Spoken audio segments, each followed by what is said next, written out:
years ago. This book is called I'm Gifted, So Are You. How many of you have seen this book before? Wonderful, right? It's translated to Vietnamese as well. Okay?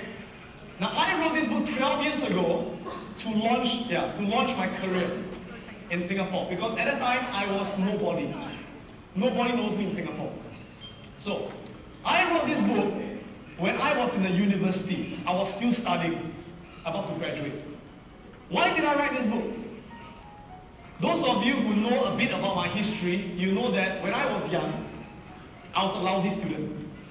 I was lazy, I had no motivation, I failed many of my exams. And in Singapore, I ended up in one of the worst schools in Singapore. And then at the age of about 13 years old, I decided to change my life. I decided to wake up. And I attended a lot of seminars, just like you. I read many, many books, just like many of you. And when I attended the seminars and read the books, I got inspired by other people. We must always be inspired by other people. So I got inspired. And at 13 years old, I said, I want to change my life. I want to be a success. I want to be number one. Okay? So I started studying very hard. And from the bottom of the school in Singapore, I became one of the top students in Singapore. I went to the National University of Singapore and became one of the top students. So at that time, I was inspired. I said, hey, I want to write a book to teach other students how to succeed. I want to write a book to teach other students how to be a top student. So that was why I wrote the book. Now, here's the problem. After I wrote the book, it's called a manuscript. Right? Now, I knew that it was a good book. I knew it would help people. But the problem is, I have got no track record. I've got no credentials. At that time, I did not even have a degree. So who will read my book? I'm a nobody. I'm so young. I was only about 24 years old. Who will read my book? So I knew that I had to get a good publisher to promote the book. A good publisher that would give me the credibility. Yeah? So I took the manuscript and I went around to find a publisher. I went to the famous publishers, like Simon & Schuster. You know what they said to me? They said, we're not interested in your book. I said, fine. Went to another publisher, called Prentice Hall. They looked at the book, they said, I don't think your book will succeed. There's no market for a book. We're not interested. So I went to another publisher, went to another publisher, went to another publisher. I even went to a publisher called Penguin Books. There's a publisher called Penguin Books. And they even said to me, I'm sorry, but your book will not be successful. I thought, my God, even the bird doesn't want me. Okay, how to succeed, right? I didn't give up. I went on and on and on. And I was rejected by more than 10 publishers. No one would give me a chance. They say, you're too young, you've got no experience, no one will read a book. So eventually, one day, one publisher saw the manuscript. And he said, wow, this is interesting. And they called me up, they said, you know, Mr. Khoo, we want to publish a book. I was so excited. And this company that decided to do it is called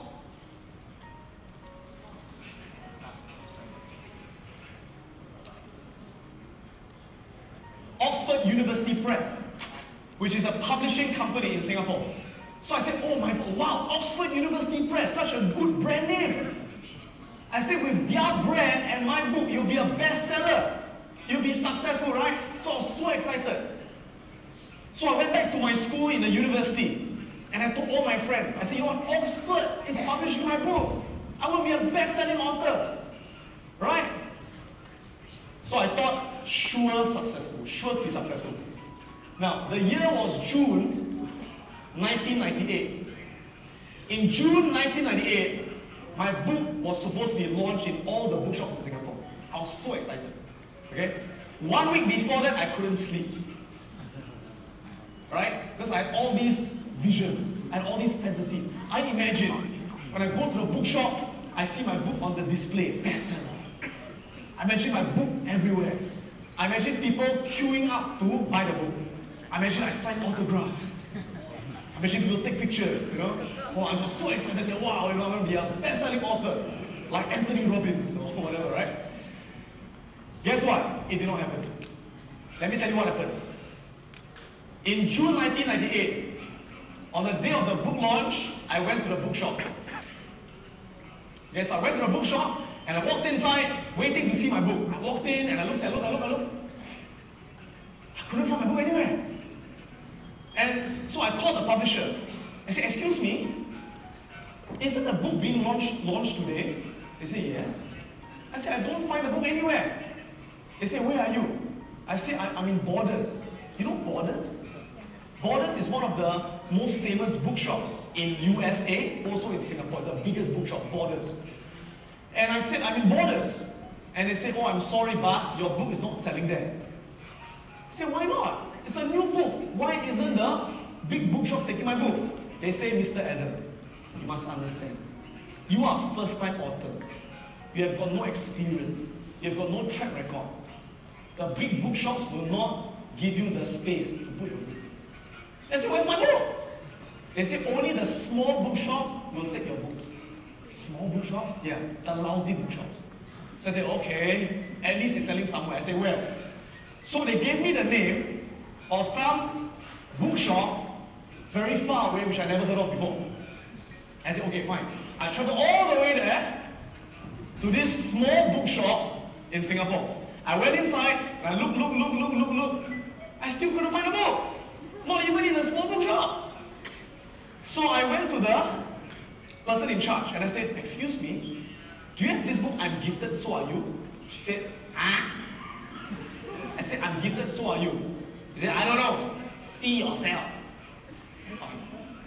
So I went in there, I checked. And after 20 minutes, I found my book. 4 copies. 4 copies. And it was not even displayed on the shelf. You know where it was? It was on the floor. It was right on the floor. Here. It was not displayed this way, it was this way. You know? And it was stacked on top of a lot of other books. So I looked at it and said, "My book! It's on the floor! Who can find the book?" Right?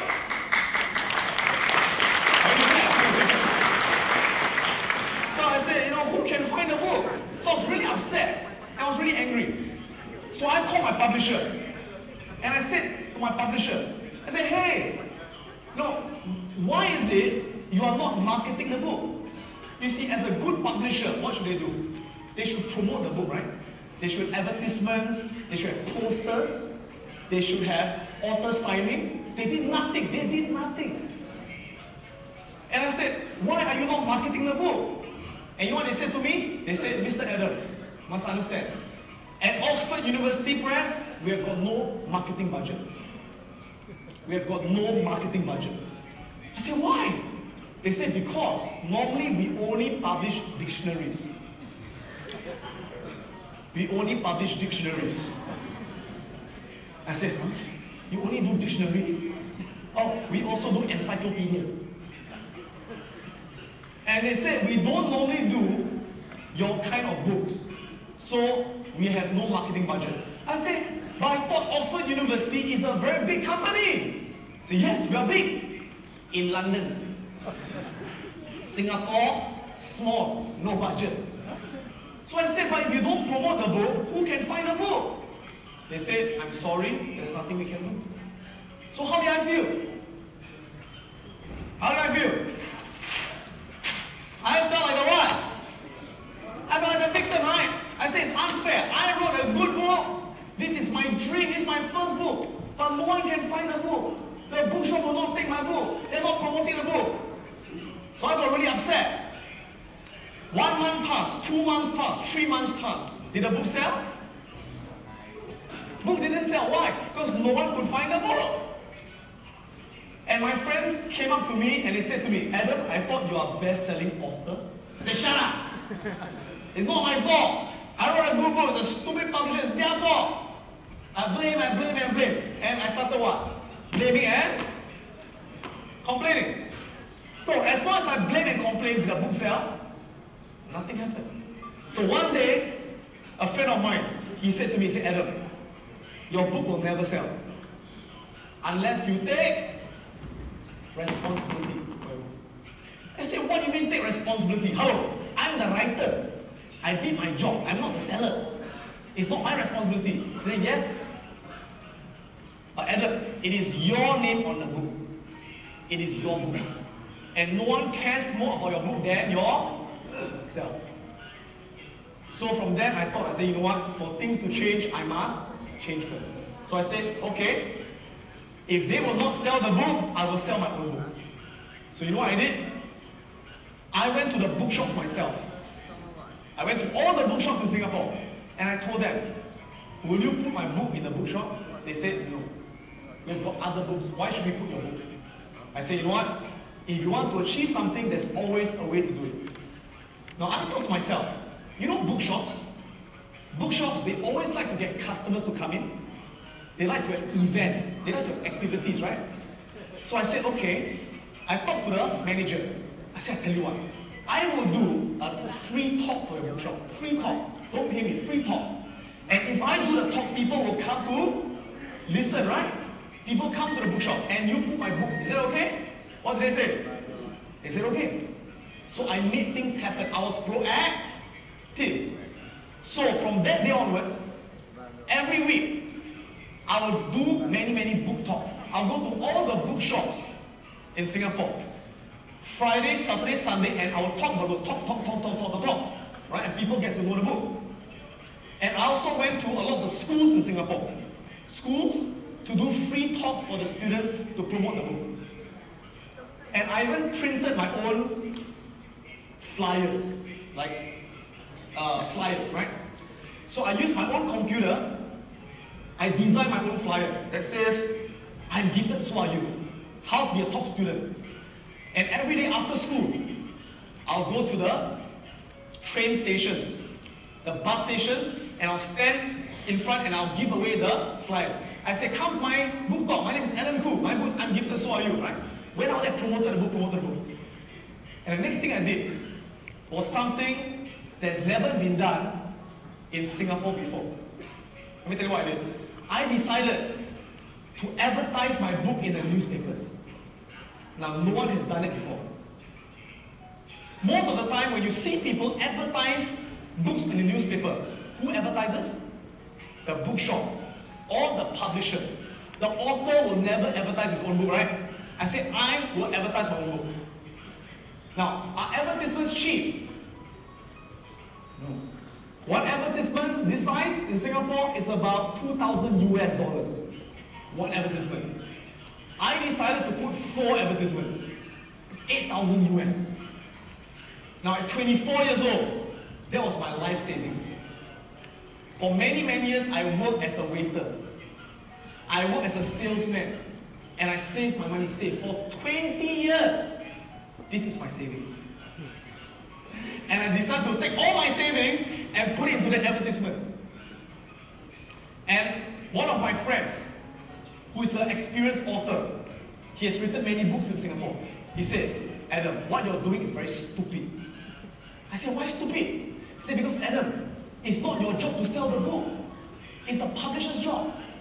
I said, but if I don't sell it, they won't sell it. It's my book. He said, Adam, you must understand. Even if you sell the books, you will not make back your money.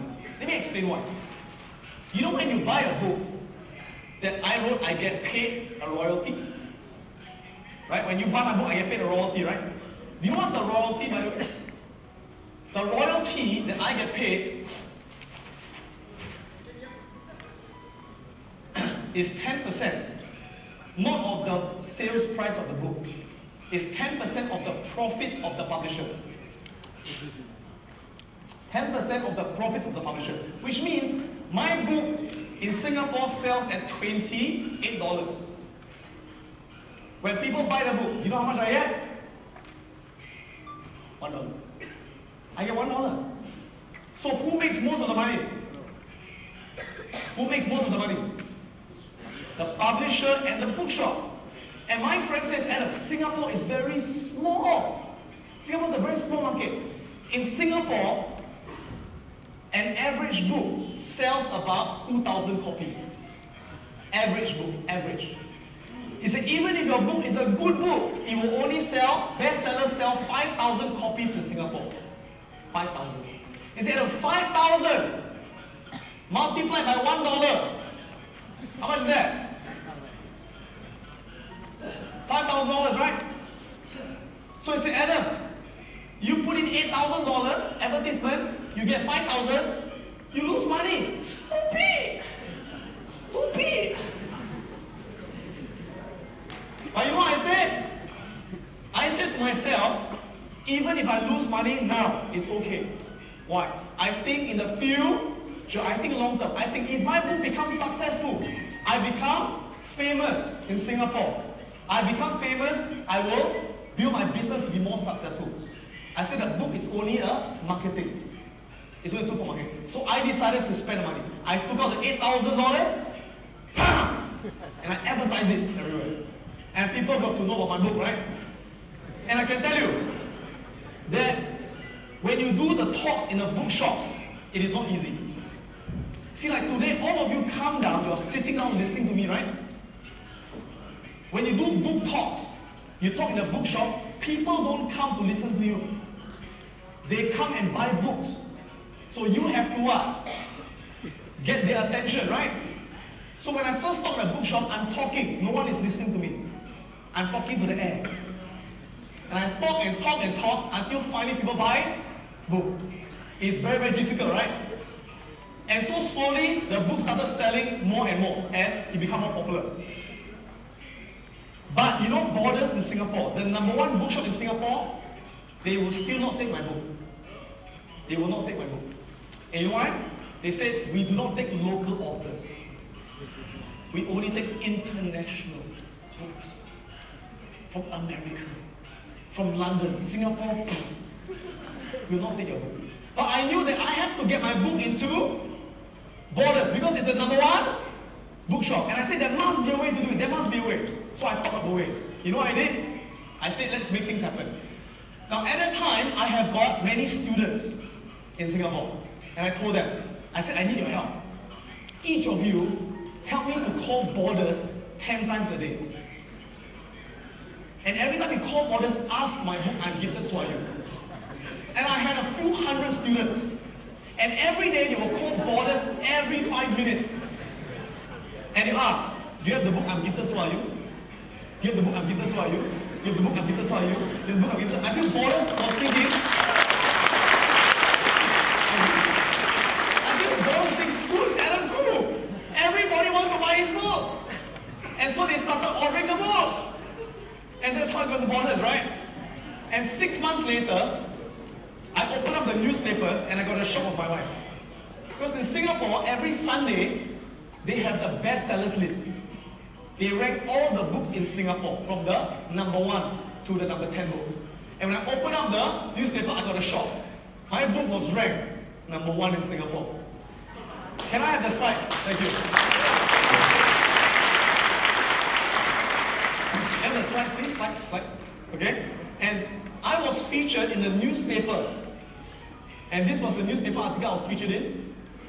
At that time I was a student. And as a student, I topped the bestsellers list in Singapore. And if you look at the list, you can see my book, I'm Gifted, so I use #1. And have you heard of the book, 7 Habits of Highly Effective People? Very famous book. That was #4. Have you heard of this book, Men Are From Mars, Women Are From Venus? That was #6. Have you heard of Lee Kuan Yew? Lee Kuan Yew was our Prime Minister. He wrote a book, and my book also beat his book. So after that, the book became a bestseller. And did we sell 5,000 copies? No. We sold in a few years, we sold roughly about 60,000 copies. And after we sold all the copies, later, I wrote my 2nd book, my 3rd book, my 4th book, my 5th book, my 6th book, my 7th book, and today I've got 11 books.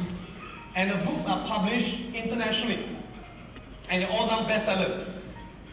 And recently my books were also translated into Vietnamese. Right? And they're sold right now in Vietnam. And in Vietnam, we have sold 35,000 copies in the last 2 years. Right? And not only that, but in Singapore, Borders, the #1 bookshop. This is Borders. Okay, this is the bestsellers list. I was #1 there. And this is a national newspaper, #1 over there. And in borders, this is borders, if you can't see all these borders.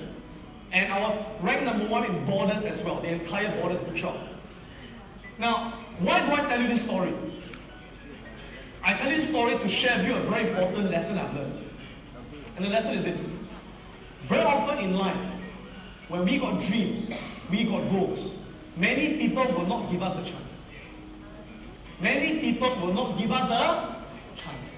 And if people don't give us a chance, don't complain. Don't blame. Because if you do, nothing will change. But when people don't give you a chance, what do? You make your own chance. You make your own opportunities. You create your own opportunities.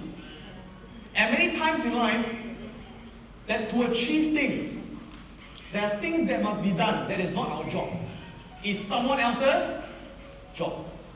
Or if we keep thinking it's someone else's job, it never gets done. Sometimes we just got to take action and do it and make it happen for ourselves. Does this make sense? Yeah? So I hope that you learn something from this lesson. And can I give you a little exercise to do? Exercise? Yeah? Because I believe if you just input, you don't really learn anything. You got to output as well. When you output, you learn even more. So I'm going to give you a little exercise, and during this exercise, please stay back and do the exercise. If you really have to go to the toilet, it's really urgent, run quickly and go. If not, stay here to do the exercise. Is that okay? Okay, so here's the exercise. And the exercise, I think, is on page 7. Page 7.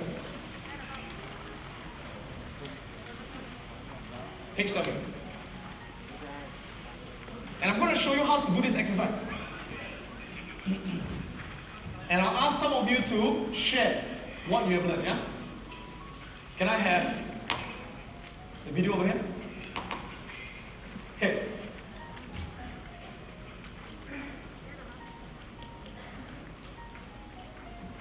Video. Okay. Now, on page 7, you see 3 things, right? You see that? On the first column is what we call blame. The things we are blaming. We blame the customers, we blame our competitors, we blame our partner, we blame. And as long as we are here, our business can't change. We can't change. On the second column is what we call take charge.